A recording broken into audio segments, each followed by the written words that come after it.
Okay, everybody. So as it's a little past 11, we're going to get started with our second in our series of About DOS.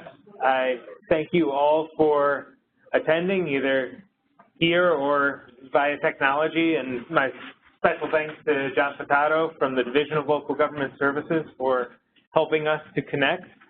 Special thanks are due to DOS's employee engagement team and Joni Faxon for organizing all of this, and the local government team for stepping up this week and presenting on the Division of Local Government Services.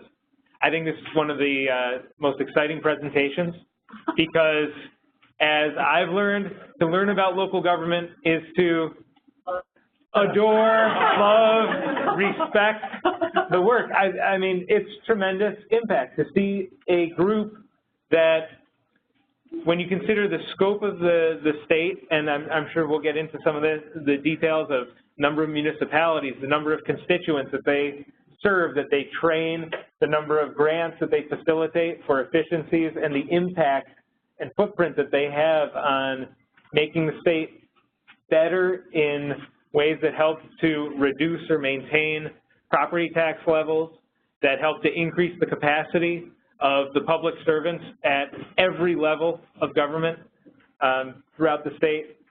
It's staggering, really, to see what one group can do when they put their minds to it. And I think you'll walk away from this with a newfound understanding of some of the services we provide, as well as I said before, a new sense of respect for the colleagues that you may run into at any given time in the hallways, but don't really know right now what they're spending their days doing. So without further ado, I'll turn it over to the presentation. So thank you. Hi, everybody. Now we get to the scintillating part of the presentation. I'm Ann Fain, and I'm the Director of Local Government Services. And we're very excited to talk a little bit about what we do today to all of you and to everyone online. We'd like to thank Joni and the executive team, Jim and Judy, and everybody else that has been arranging these things. I think it's a great idea, and we are becoming, I think, it struck me the other day how difficult it is to have such a large agency and so far-ranging, and to try to bring this together as one thing. I'm trying to do it in local government services, and we have basically two sides of our division. Although we are one, we have a local government efficiency side, and I'll be getting into this in a minute, and we have the local government training and technical assistance side. And so just driving that kind of change is difficult, but with commitment, I think it really does work. So we will go on. We're a small shop. We're nestled on the 10th floor in Suite 1015. There are 15 people in the division itself, and then we have associated partners. We have Ari Epstein and Jonathan Moore and Josh Beams. Mark Pattison is our DepSec, and he is at a cemeteries meeting and apologizes that he can't be here today. So we at the local government, Division of Local Government Services, basically serve as a conduit between the executive branch, state agencies, and local governments. And we provide services through our efficiency program, which I talked about, funding opportunities to discover shared service or shared service opportunities, consolidations, dissolutions, but opportunities to save taxpayers dollars. And we support local governments in other ways as well, especially with the training and technical assistance, which the next slide is about. And also we facilitate two federal programs, the Northern Border Regional Commission and the Appalachian Regional Commission. So Kyle will be talking about the efficiency side of things, and Chris will be talking about the training side of things. And I'm trying not to say but I'm going to do that a lot, so patience with me right now. And you appropriately laugh. I love that. I love that about you guys. You're with me. And so Jim touched on how impactful our work is, and that is what impresses me every day with the people that I work with. They're brilliant, they're experienced, they're educated, and they understand our constituents to a degree that is simply amazing. And we are in every corner of the state, every region, and I was thinking about that as well, how many of you drove here to work today, and chances are my division has been in your community working with someone in your governmental structure, be it a local government elected official or a planning board or a zoning board, or even a constituent may have a question, and we get plenty of them. We get plenty of phone calls during the day. So we are very proactive, I would say, in getting out there and talking about what the priorities are for the state and what we try to garner what we can understand about what they're doing out there. My background is in local government, so it's really been a wonderful experience being here and being able to share in that. So the next thing coming up is Kyle Wilbur, and he is going to talk about our local government efficiency program, the funding opportunities that we have, and we hope you enjoy. Kyle?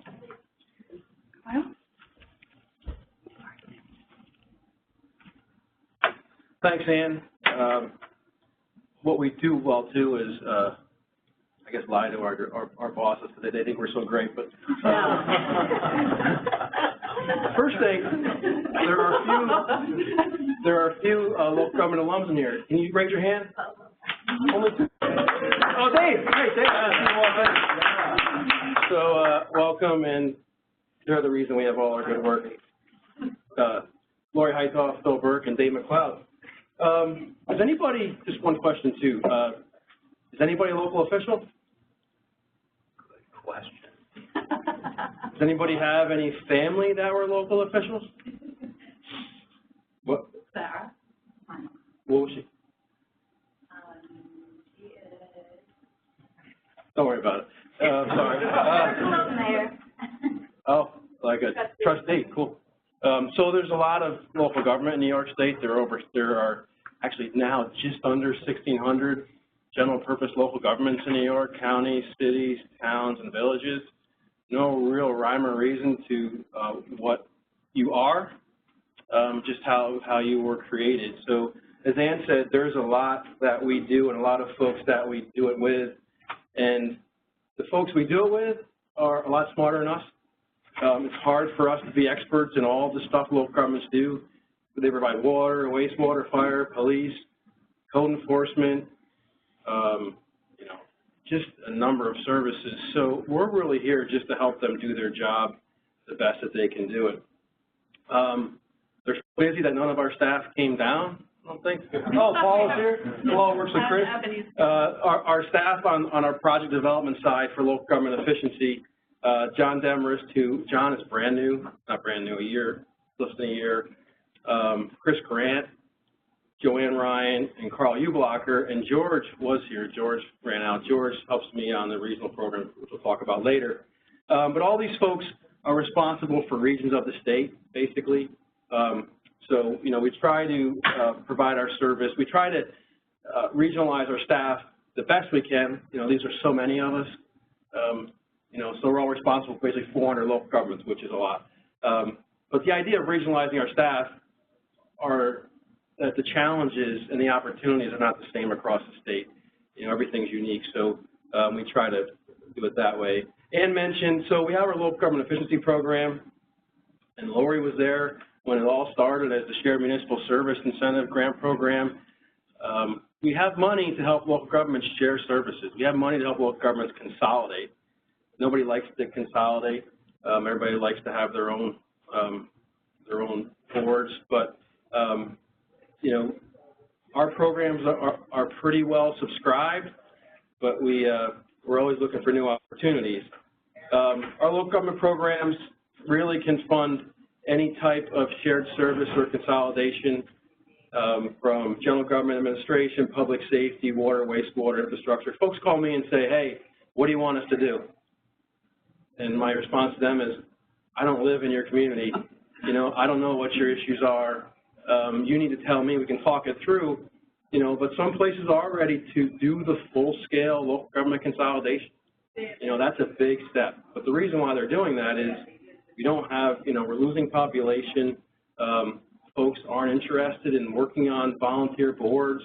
Folks aren't interested in working for 15 cents an hour, basically, or, you know, or some low, you know, figure when you, all the time you put in and you don't really get paid that well. So, you know, we're just trying to help them identify new opportunities. We have a variety of programs that local governments can avail themselves to. Anybody in this picture that we know? No. Oh, is that Chris? That's Chrissy's. But so it looks like it maybe. So we have our Citizens Reorganization and Empowerment Grant Program. So in 2011, I think, Governor Cuomo, when he was the Attorney General, worked to consolidate. There's town law, village law, city law, general municipal law. There are a lot of laws that deal with local government. And all those laws had their own process to consolidate local governments, right? So back in 2011, the goal was to consolidate all those reorganization laws into one statute. That was General Municipal Law 17A. Along with that statute came the funding for the Citizens Reorganization and Empowerment Grant, the top one. This program helps local governments that are consolidating, that are doing things pursuant to that consolidated statute. They can come to us monthly, get money for planning implementation. So when you're a small government and you get petitioned to dissolve, and you're like, holy cow, what do I do next? You can come to DOS and get grant money to help plan that dissolution or present information to voters to consider the referendum for dissolution, because you can't dissolve or consolidate local governments without the will of the local taxpayers. We also have our Municipal Restructuring Fund. This is a $25 million grant fund that is 3 years old now. This is where we try to get big projects. We're doing countywide EMS projects in Essex County. We're doing countywide water and wastewater projects in Wyoming County and Chautauqua County. We're doing stuff all over the place. Big stuff that takes a long time, a lot of time, because they're really transforming service. Essex, you know, it's the winter and summer recreation capital of New York State, right? They're having problems getting folks just to get on ambulances to respond to calls because it's all volunteer. The county has seen that as a big issue. They've come to us for funding to help restructure that EMS service at the county level. So it'll be, not that the service was ever bad, you know, it's just they were losing folks that were able to provide it.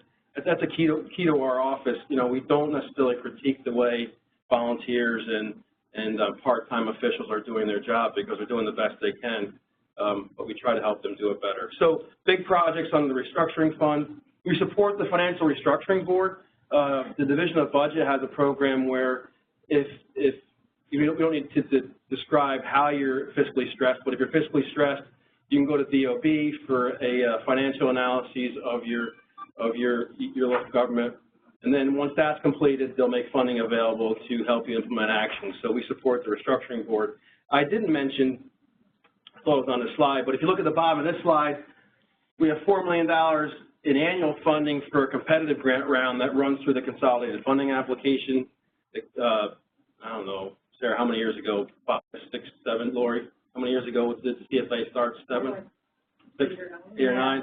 So now all economic development and local government funding is run through this portal that the state created. It's called the Consolidated Funding Application. We have $4 million in that annually to help local governments share services and consolidate. Just a few years ago, We all, the countywide shared services initiative was created. We have a lot of acronyms. This is TWSSI, not to be confused with CSI Los Angeles or NCIS New Orleans. But this program, really our programs layer on top of each other. You know, we have smaller grant programs all the way up to the larger grant programs. This wasn't started as a grant program, and it's really not. But counties, all counties outside of New York City, anybody know how many counties are in New York State? How many? 62, right. 5 of those are in New York City, so we don't count those. But there's 57 outside of New York City. All those counties were required to create a countywide shared services plan. 53 of those have been developed, either in 17 or 18. 34 were created in 17, Ann, is that right? Yes. About that. So what had to happen there was all the chief elected officials in a county brought all their local governments together, including school districts, now fire districts, to identify opportunities to share services. Those plans have identified 560 actions and $135 million in annual savings. So last year, there was funding made available to match those savings. So now, if you implement in a year, a plan proposes actions in a year, if you do that during the year, you can apply back to us for funding to match those savings. So we're starting to get those applications. We have 2 of those in now. This was the first year, 19 is the first year they're eligible to get match savings. We're managing that as well. Really big ideas, and what's happening with this program now is folks are calling us and say, hey, if we use your grant program to implement a project this year, and we plan for it this year, implement it next year, and get match savings the following year. So we're really starting to kind of triage actions with local governments to fit all these together. You know, and the outcomes, who all doesn't want to reduce costs? You know, I talk to my wife every day. She says I spend all the money, but you know, reducing costs, property taxes, improving service delivery, that's really important. I've been in this, we've had this program since 2006. The names have changed, but when it first started, it was about reducing costs, reducing costs, reducing costs. That's a little punitive sometimes. What we're finding a lot is folks are interested in how to improve services and use a new model. In a way, consolidating and is just tweaking what we already have in existence. So how do you really work with local governments to create something new, you know, without creating something new that is going to enable them to grow and compete, and you can't have economic development without adequate services. And we have a project right now where we're working, John Demarest, who I mentioned previously, has an interest in water and wastewater, so we're reaching out to all the counties to figure out if they have a plan on consolidating infrastructure. Because there's all these smaller villages, smaller cities that have created infrastructure over time, and now we're struggling to maintain it. We really want to get into the infrastructure side of things more and more to help, you know, plan for those big, expensive actions and do that regionally. So we get to do cool projects every day. It's kind of frustrating because they don't always get done, and we really can't control if they get done, but we're good agitators, sometimes not finishers. So that's my take on LGE, and I'll come back when we talk about this. Well, this is for our audience, our size audiences, a relatively small one, but I'm still a little nervous doing this presentation, and I think primarily because Lori and Phil are in the audience, my predecessor and former program aide. So we have, in some respects, a new generation. That's me, and I think I'm wearing the same jacket. Not the same tie, but I think the same jacket. And we have mostly a new generation of our training staff. Paula is our representative millennial on the training staff. And we need that because she's got her hand, her signature iced tea with no unsweetened iced tea up in the air. It's important for me to have that because things now I'm feeling kind of old. I feel like I've been at this for a while because finally some of our audiences, I'm seeing a greater number of people in our audiences who are younger than I am. You know, the average age of a local official is above the average age of New York State in general. But and then Ebony and Jennifer are also new to our staff, and we were really thrilled to have the new energy and the experience that comes with them with us. I manage a program that has a proud legacy and tradition at the Department of State that goes back to the days it was called, I think the Division of Local Government was part of the Office of State Planning. And the program that we continue, and I fill big shoes of predecessors in this role before me, including Lori and Dick Booz. And I hear about these people I continue to hear about them and how great they were in my travels around the state. We provide a direct service to local officials and local governments. And we train on the subjects of land use planning and regulation and general local governance. And the city, the Mayor Kathy Sheehan, the City of Albany's Mayor Kathy Sheehan, said it pretty well when she launched the city's rezoning efforts a few years ago.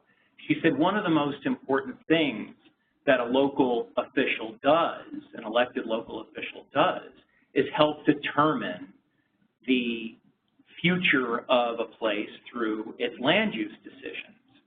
And zoning and designating zoning and then administering that program and enforcing it are really important components of local governance that everybody has an opinion about, but they don't know exactly how they work. And then the leaders of our communities or the leaders of our municipalities are appointed to these boards, and they don't have any necessarily background or training in land use planning or engineering or law. And so our program is a keystone to the large regional conferences across the state that provide that training to them. And then between those events, we provide, and we say smaller regional workshops, smaller county workshops, but then we have the audience to ourselves. So it's not uncommon for us to have 100 local officials for 4 hours at a stretch. And we take calls between those from lots of local officials and anyone else who wants to ask questions about the local governance structure and what their local government might be doing. And we get calls all the time from people who might not be happy with their local governments, but we have to tell them that the power to regulate land is at the local level and the state doesn't have any authority to intervene. So it's important to remember to remind local officials and the general public that the power to regulate land use is at the local level. We have a fairly large number of courses.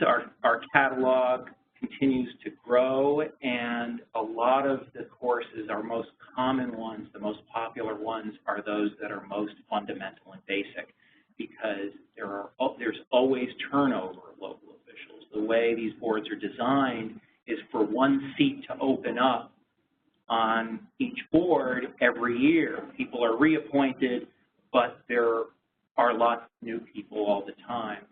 And in addition to our on-site workshops, we've put together over the course of the last few years a number of online interactive courses that are available without passwords or anything like that. Anyone can just take them. They can go on our website and click on the link that says take the course, and they can take the course. And those are a lot of work to put together, but they've been really popular. And then we maintain an infrastructure of the publications, our James A. Kroon Technical Series publications, which were were written by our predecessors, and we and our colleagues in counsel's office update them. And in the winter, in December and January, when no one wants to go to on-site workshops, we have a bunch of webinars.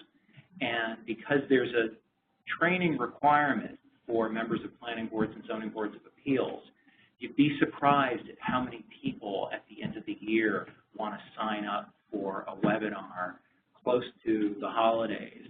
My colleagues looked at me funny when I said, yeah, let's schedule a webinar on Thursday, December 29th. But that was our largest attended webinar because people wanted to get their training taken care of. So we provide them lots of options, and then when we're not training, we're taking technical assistance calls. So in many respects, as a former boss of mine, when I was a municipal planner, used to say, if it's a problem that comes to us, there are lots of technical questions that come to us too.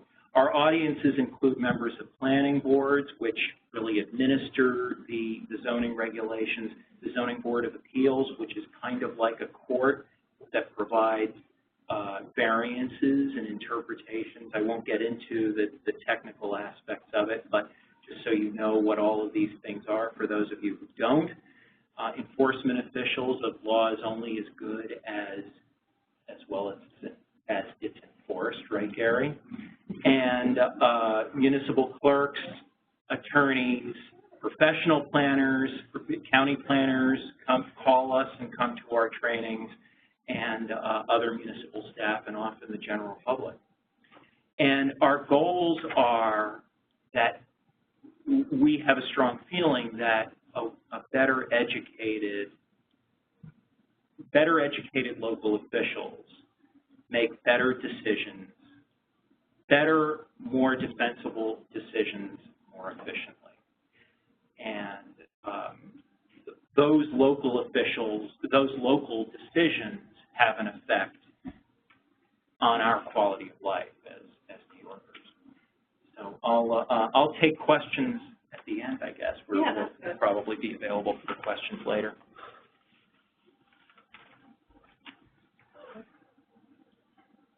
So I'm back.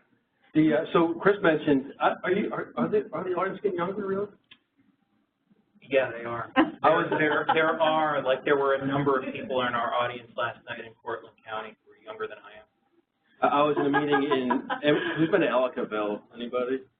Great part of Cattaraugus County, which is almost in Cleveland. But I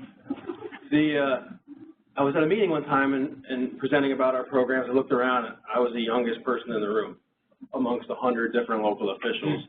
And I'm only 25, but at the time I was, whatever. But it's a great point because our local officials, Chris says, are getting younger, but it's hard to get folks to run for office. And they're not getting younger at that rapid a rate. Right. So it's happening slowly. I was zoning board chair back when I was in my 20s, so I got my job done early. So we also have 54 years ago, the federal government, I think it was Johnson and then Kennedy, did a tour of Appalachia, like Kentucky and West Virginia. There was significant poverty there, and they came to realization that those areas of the country were not participating in federal programs as well as other areas were because of the lack of capacity, just isolation. So the program called the Appalachian Regional Development Program was created with, I think, 11 states at the time. A couple of years later, New York was added because I'm not sure why. They probably needed an extra vote, but it doesn't matter. It's a really great program for us, and it covers the southern tier of New York. I'll show you the map in a minute.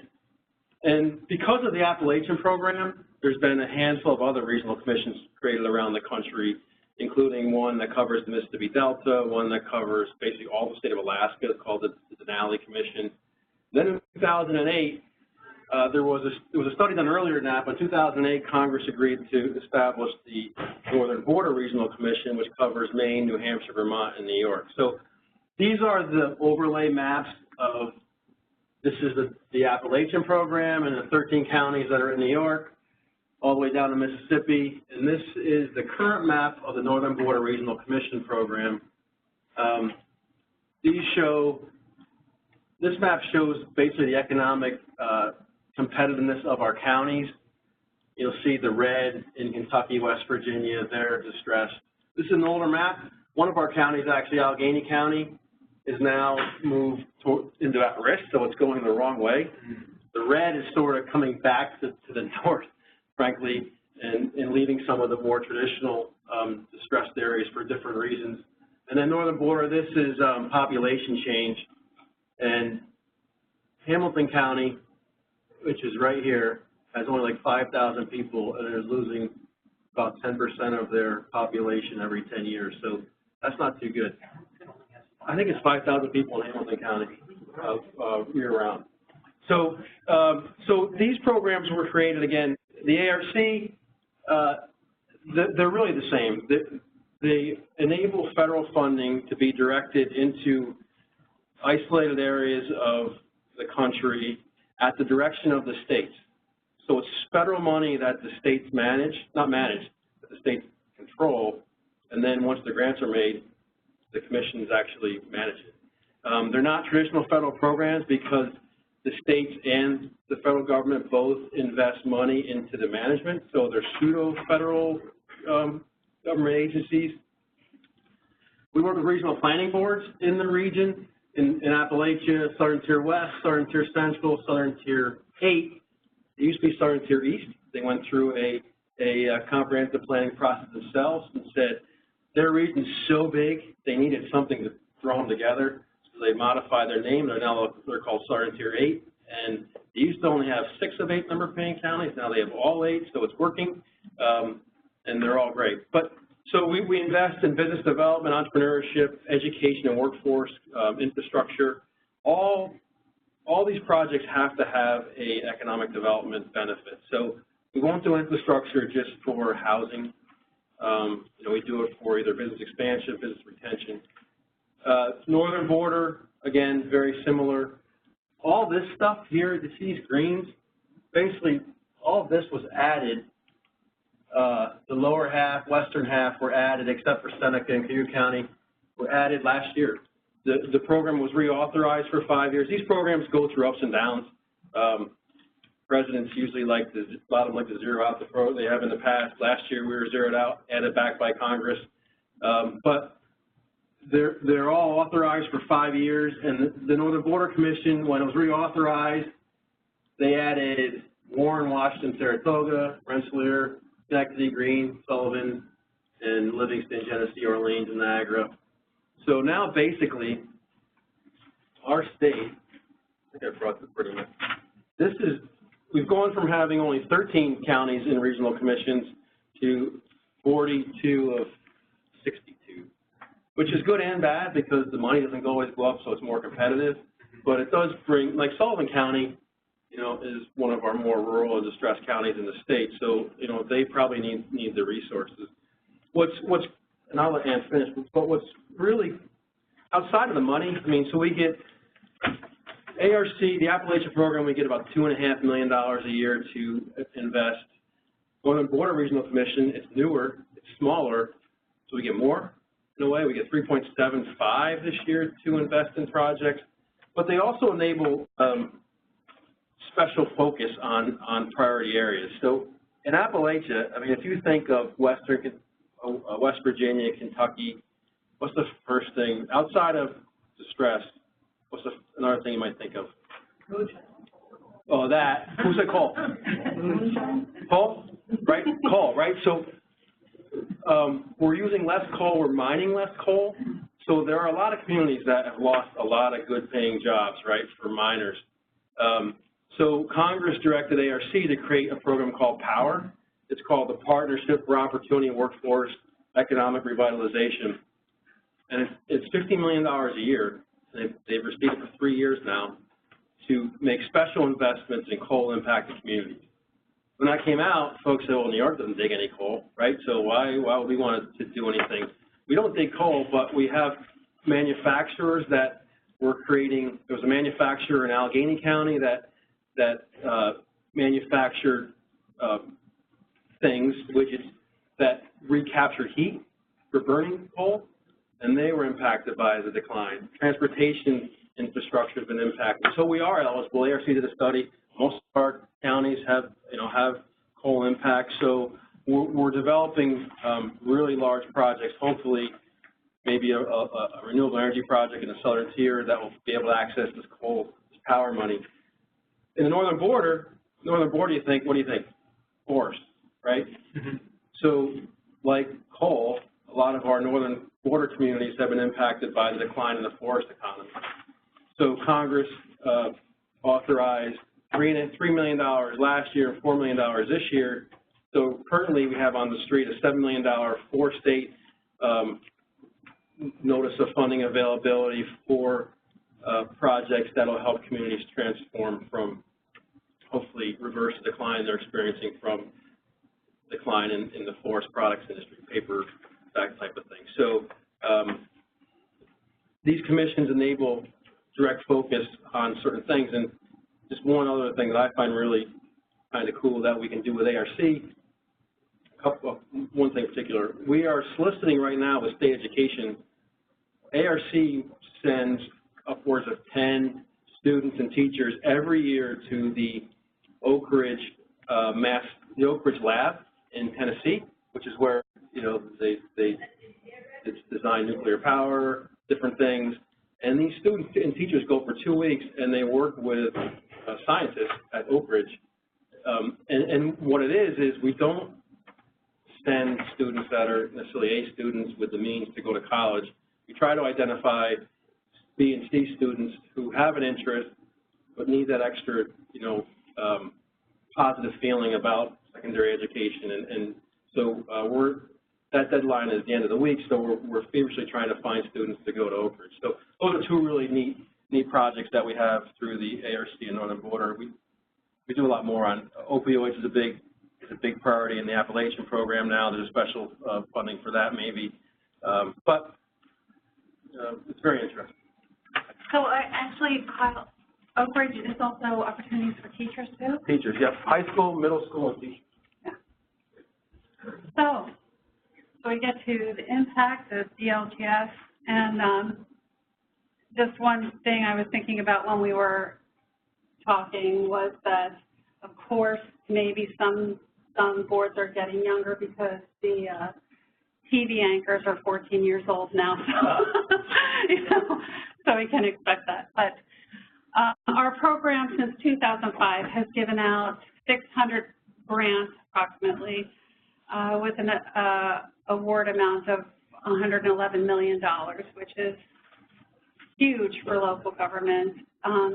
Local government is structured differently so that every year you're faced with having to have an on-time budget, and it's very tight, and you know everything in your budget.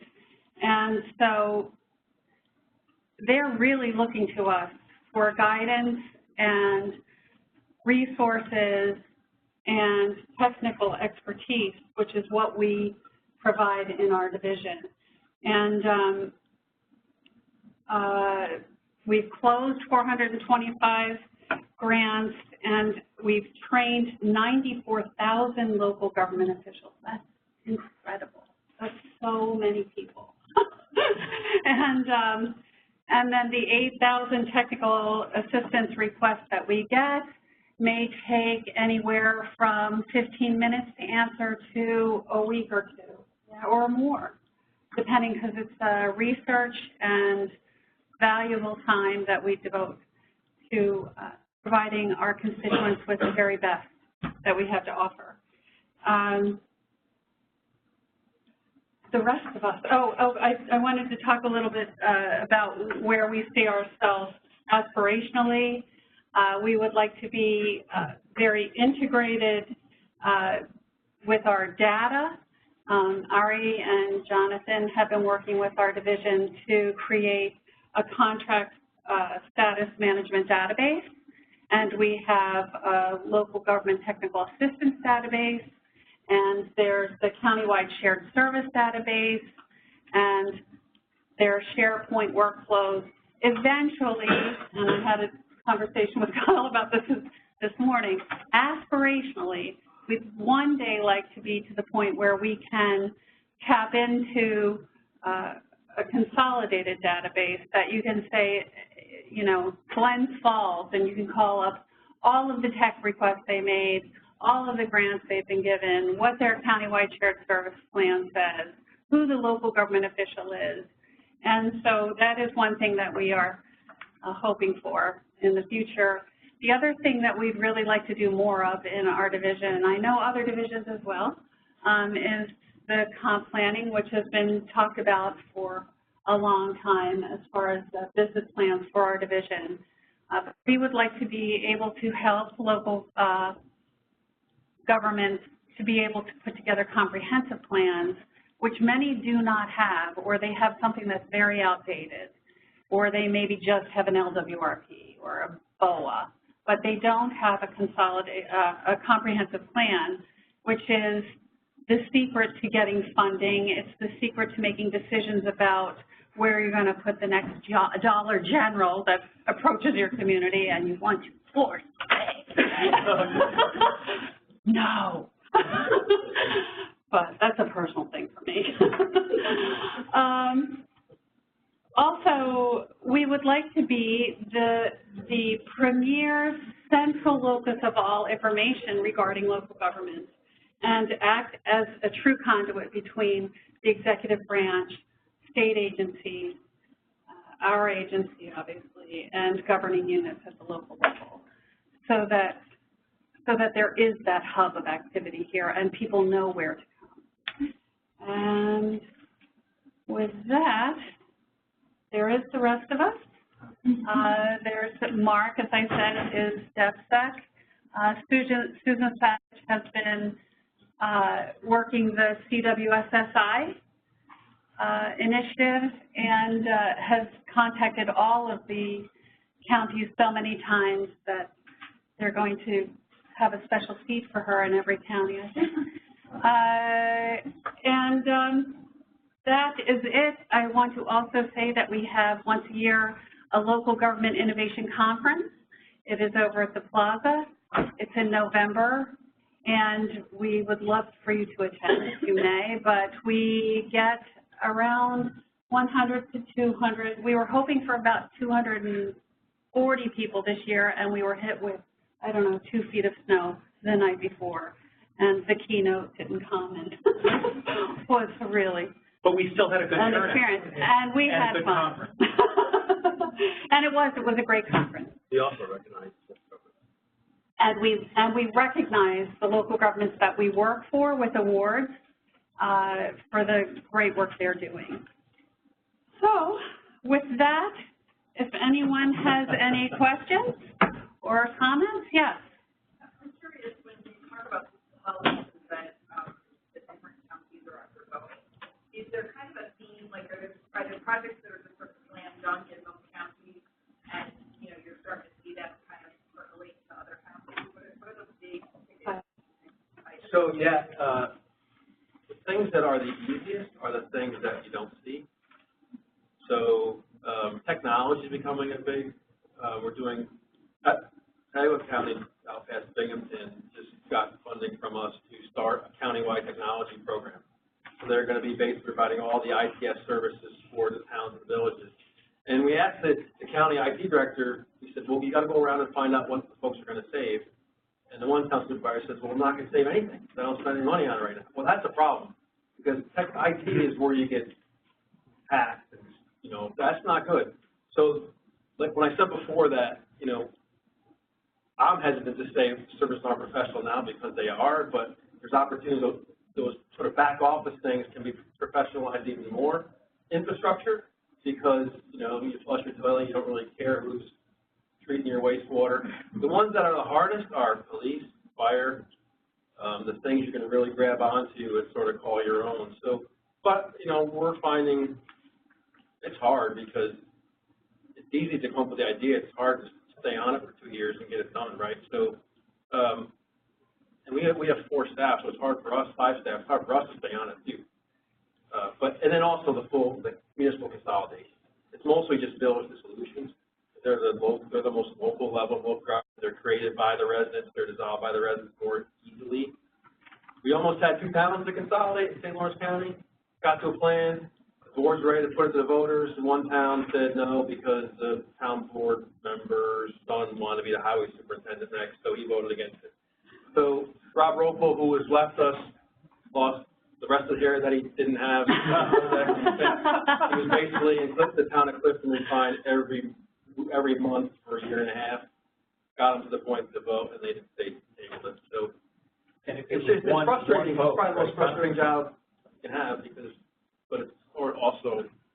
You know, I always say I'd rather be outside on the road working with officials than sitting in the desk.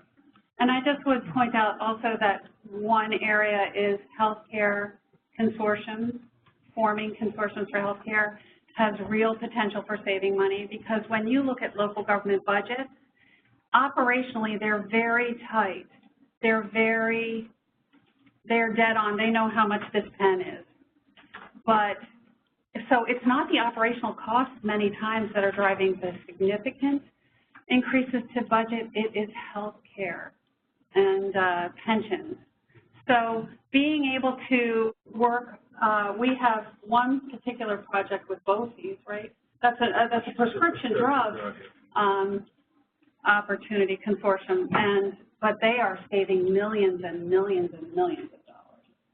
So, and the other thing is, New York local governments, there's a tax cap. You probably all know that, So it can be overridden, but most don't. So it's either 2% or the cost of inflation. So revenues are tight. yeah. Yes. With regards to wastewater treatment plants, is it the declining population that is getting less flow to the wastewater treatment plants, so then the proximity to the other treatment plants, like they send to treat a pump station? Is that how it works? Basically, yeah. I mean, because there's less people to support the upgrade. So instead of upgrading 2, you upgrade 1, and then you share the service. I mean, there's one county in the state they're working with. I won't tell you what it is, but their long-term goal is to have a county-wide system because they already treat it. They just don't collect it, so they want to create a county-wide collection system. But yeah, there's less people to pay for it in a way. And Kyle touched on it. All right. Yes. Kyle touched on it earlier also in that people, and Chris to an extent, there are just not people stepping up either to man the facilities anymore. So there's a big aging out wave that is going to be hitting. It's starting, I would say, right now. Yes. Do you publish your opinions for the technical assistance questions? Is that something you're considering? No, I think that would be an involved conversation with a number of people. We provide the Department of State rarely in its history has provided. The question for those who didn't hear was whether we publish our technical assistance, and they're not opinions, we provide information. And if there's any opinion, it's very informal. And the department has a history of issuing very few technical legal memoranda. There are a number of legal memoranda, but there haven't been any in the last few years. And the Comptroller's Office and the Attorney General's Office have published opinions, as does the Commission on the Committee on Open Government. But our technical assistance questions are mostly related to very specific situations, and rarely does it arise that we have a conversation with our colleagues in counsel's office to maybe discuss the possibility of a legal memorandum. It's happened a few times in the last few years, but I can't imagine publishing all of our opinions like the others do.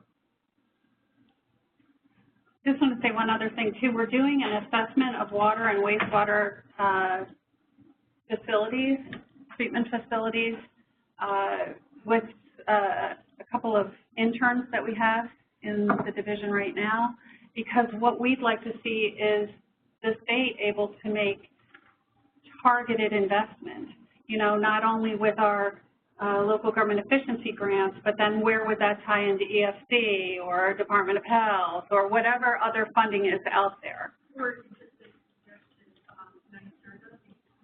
Right. Right. Right. So the last thing I'll tell you about is another thing that we've brought up before. We've called it the marketplace, and we've called it the local government resource center. But we would like to start, we also are working with interns to assess what the state offers to local governments from enterprise-wide, from all of the agencies, no matter if it's executive or AG's office or OSC.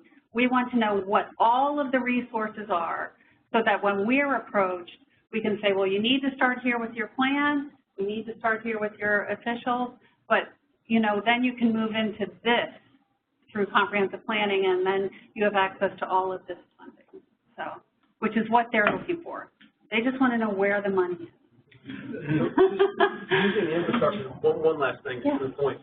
I mean, we run into this a lot, this sort of, you know, we're non-regulatory, right? So when you're dealing with water and wastewater, the Environmental Facilities Corporation, DEC, and DOH, they have to invest in projects that are going to treat water or clean wastewater. So they, not that their goals are competing with ours, but sometimes that environmental quality goal or potable water goal has to take precedence over a regionalization project. So we have a monthly co-funding call with all the infrastructure providers. But I got a question one time, you know, a while ago now. Somebody said, well, why aren't you prioritizing emergency services? Well, that's just one thing local governments do. You know, we prioritize the operational change and how you're doing it differently, not necessarily what the function is. So we're always sort of competing. We're not trying to step on other people's toes because the EFC has to, you know, if somebody's dumping sewage into a water body, you got to try to fix that first, right? We're trying to get out ahead and say, are there other ways to invest resources long term? Yes. I'm just curious. I work with a lot of divisions, and one of the, you know, I hear all these things that you're having aging workforce, especially at the local government level, and really moving capacity there. And one of the areas where I see local government lacking capacity is in contract management and planning and moving in that way. I guess, is there anything that you all do as kind of like this hub with local government capacity building that can also help to build in those skills?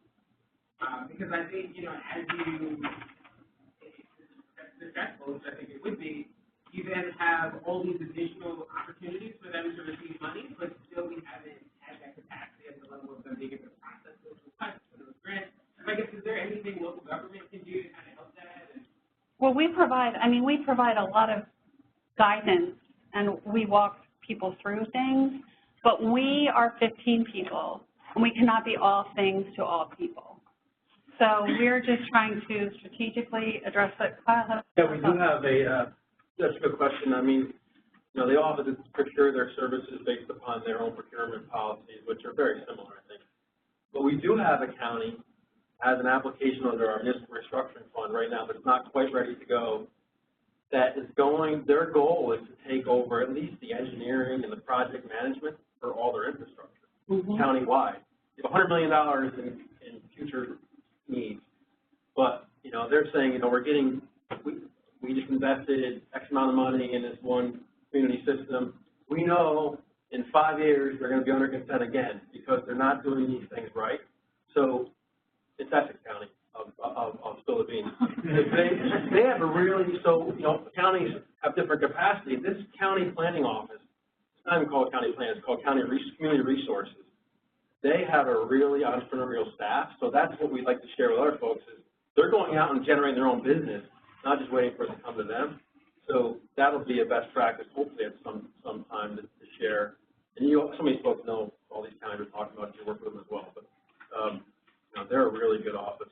So They have a fantastic community resources and planning, maybe planning is in there, but they consolidate it, like economic development, environmental management, planning, all into one shop, and they're one of our stars right now. And they are younger, so. Yeah, I'd also suggest that municipal staff across the state are generally younger than municipal boards and volunteers, because the small number of staff positions that local governments and counties have are pretty good jobs in a lot of these places.